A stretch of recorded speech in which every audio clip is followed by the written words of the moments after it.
et la législature à l'Assemblée nationale bu ci nekk mu wax lan mooy point de départ bi ci biir législature bi expliqué leen ne point de départ bi mooy jour bi ñu installé le bureau de l'Assemblée nationale maanaam jour bi ñu élire le président de l'Assemblée nationale ainsi que le bureau jour bi ñu leen installé c'est le législature bi commencé parce que législature mooy période bi nga xam ne Assemblée nationale mën na ci def ay activité am te activité bu njëkk ci Assemblée nationale mu ngi commencé le jour de l'installation mu wax ni mandat bi moom mu ngi démarrer le jour de la proclamation définitive des résultats de l'élection les élections législatives maanaam kon mandat député bi commencé na jour bi ñu proclamer résultats yi te mandat bi 5 ans la législature bi commencé na jour bi nga xamante ni moom la ñu installé bureau bi te législature bi nee na mu ngi jeex soit par la dissolution wala mu ngi jeex par une nouvelle élection après la proclamation définitive des résultats alors fii nous sommes dans le cadre d'une dissolution moom nee na ba ko conseil constitutionnel joxee loolu conformément à ses prérogatives constitutionnelles il a demandé l'avis du premier ministre et l'avis également du président de l'Assemblée nationale ak li ñu ci dégg yëpp li nga xam ne ni je pense que ce n'est pas faire preuve d'élégance de la part de l'Assemblée nationale quand le président de la République vous saisit en vertu de ses pouvoirs constitutionnels laaj la sa avis je pense que de la manière la plus polie la plus élégante mooy nga tontu ko de la façon la plus officielle la plus diplomate et courtoise tontu mais gis nga ni xibaar bi ñu jot mooy ni mu ko kii noonu la ko delloowaatee lettre ne ko amul avis bu mu ko siy jox mooy li ma leen wax lii rek xamoon nañ ni lii dina am alors ndax lii war naa am je pense que lu la constitution may doole nga def ko loi may la doole nga def ko règlement intérieur may la doole nga def ko je pense que jaratul ñu si werante am na légalité bi pour def ko on peut débattre nag sur l'opportunité ou la légitimité alors bu ñu fàttali ni le 24 mars xaaral ma terminer foofu s'il vous plaît rek s'il vous plaît comme ça après vous allez continuer depuis lors quand même le président de la République xamoon na décision au Conseil constitutionnel pourquoi peut-être il a décidé de le garder en secret il aurait pu le rendre public la décision du Conseil constitutionnel par rapport à la dissolution de l'Assemblée nationale il aurait pu le rendre public on n'aurait pas pu peut-être entendre jusqu'à ce jour pour nit ñi di ko xam je pense que décision bi peut-être boo liiree lettre de transmission sax mu ngi wax ni c'est confidentiel xam nga tamit pouvoir public dafa am façon bi ñuy communiquer lettre bi président de la République saisirait le conseil constitutionnel pour lui demander son avis cette lettre était hyper confidentielle ba conseil constitutionnel répondrait ba mu ñëwee j'ai la décision sous mes yeux dañu que c'est confidentiel parce que effectivement c'est une décision du conseil constitutionnel la preuve conseil constitutionnel ba mu paree affiché wu ko bu fekkoon rendre public pour rendre public xam nga dañuy wax ni les décisions de justice sont rendues au nom du peuple sénégalais et des fois en audience publique mais bu sekkee ci matière bi la avis la lettre est confidentielle la décision nag ki ñu ko jox ba keroog mu koy rendre public man am na droit pour téye ko loolu du problème mais li am solo mooy daf ko jox ay date butoir mooy date bi nga xamante ni xaj na ni pour rentrer et rester dans la légalité date bi mën a dissoudre te tey jii la dañu ko tey nga am faveur pour dissoudre ko oui ce 12 septembre oui conseil constitutionnel yamul ci loolu daf kaa wax ne que élection yi mën nga ko organiser avant ou au-delà le 12 décembre ne que mën na ko au-delà du 12 décembre mën na ko organiser je pense que le 17 novembre la joxe. le 17 novembre mais yamul ci loolu conseil constitutionnel également.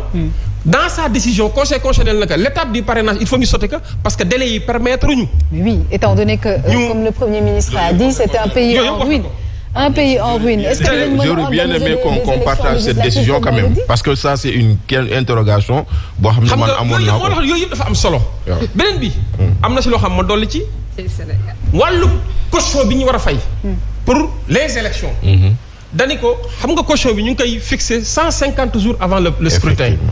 délai yi mayuñu ko conseil constitutionnel dans ce cas ne ko. caution de dernière élection yi. boobu la ñuy maintenir moom la ñuy reconduire. pourtant yooyu yëpp wax na ko ma may la rek parce que tamit dafa baax bu ñuy laajante biir je pense que su ma juumlee Fofana.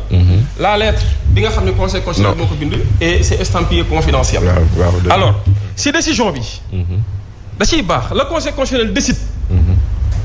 article 1er. La demande d'avis est recevable. Article 2. La dissolution de l'Assemblée nationale peut être légalement prise par le président de la République à partir du 12 septembre 2024. Article 3. Les dispositions du code électoral relatives au parrainage ne sont pas applicables aux élections législatives anticipées. C'est le Conseil constitutionnel qui l'a dit en cas de dissolution de l'Assemblée nationale. Article 4,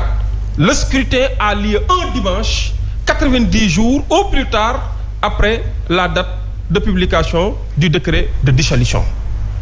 Article 5, la présente décision sera... Je pense que c'est clair. Oui, le président est dans la légalité. Maintenant, évidemment, il est dissoudre nañu xam nga lu am solo. président ana lan mooy cëslaay dissoudre bi gannaaw ba nga xamee ne am na li nga xam ne mooy soubassement juridique bi sànq maa ngi dégg honorable député di wax ne moom président nee na day defante. day defante kay. non xam nga damaa bëgg rek lépp bu ñuy wax rek ñu wax ko de façon très responsable président amul fenn ci discours fu mu waxee day defante. tellement responsable je suis plus non responsable. non s'il vous plaît. parce que man lu ma dinaa fexe ba sàmmanteeg sama kàddu nga déglu ma après di nga ma tontu après nga tontu ma s'il vous plaît. mais yaa ma interpellé. voilà xam nga defante déggu ko ci discours bi au contraire dafa rappeler le comportement des députés de la majorité ci ay phase ak ay étapes yu bëri ak ay contextes yu bëri ñu wax ni ñoom dañoo dem bay poser des actes de défiance xam nga député yi taxaw naan dañuy daaneel gouvernement si ñoo xamante ni ñoom xamuñu sax ban date la gouvernement war a taxaw ñëw jàkkaarloo ñoom ñu taxaw dañuy ñëw pour daaneel gouvernement dégg nga Abdou Mbow wax fi taxaw ci pupitre assemblée nationale Sénégal yëpp di ko dégg muy dañoo ñëw pour déposer motion de censure pour daaneel gouvernement entre assemblée nationale ak exécutif kan moo ci mën a fixer date ne date bii mooy date déclaration de politique générale président de la république rappelé na ko léegi na ñoom dañoo dem bay dugg ci ay attribution te moom moo ko moom maintenant président de la république mu convoqué une session extraordinaire avec un ordre du jour bien établi 3 points et en dernier lieu c'est a posé le problème la déclaration de politique générale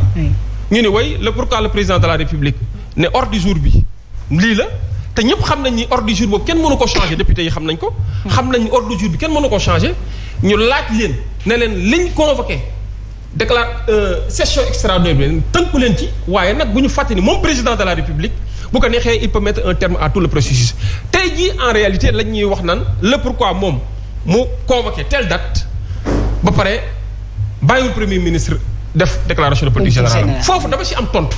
et je suis à l'aise pour tontu ci. bien di nga ci tontu. date boobu. oui di nga yéen a ngi fàttaliku yéen ba ngeen fi nekkee député. yéen a fi convoqué woon ne élection yi mu ngi nekk su ma juumalee la première date de l'élection présidentielle du premier tour c'était le 24 février. ñoom ñoo ko waxoon pourquoi yéen ngeen ñëwaat ne way il y a un scandale au conseil constitutionnel ñoom dañuy déposer des faits des supposés faits de corruption dañuy déposer une commission d'enquête parlementaire ba pare voter une loi qui avait fait ça qui avait fait ça bien en attendant mais ces gens-là sont avec vous qui avait fait ça mais qui avait demandé et qui a voté on parle pas de vote mais c'est alors avant de venir au vote qui a déposé mais ñëw ma s'il vous plaît man ñëw ma sax pour polémique ak man très sincèrement pour wax sénégalais yi mais boo waxee loo xam ne parce que maa nekk biir ce n'est assemblée pas important ce n'est même pas respecter les sénégalais bu ñëwee toog fii sénégalais man dama respecté 18 millions de sénégalais di ñu déglu ñu ñëw taxaw dama respecté sénégalais yi moo tax damay sàmm sama kàddu meluma ni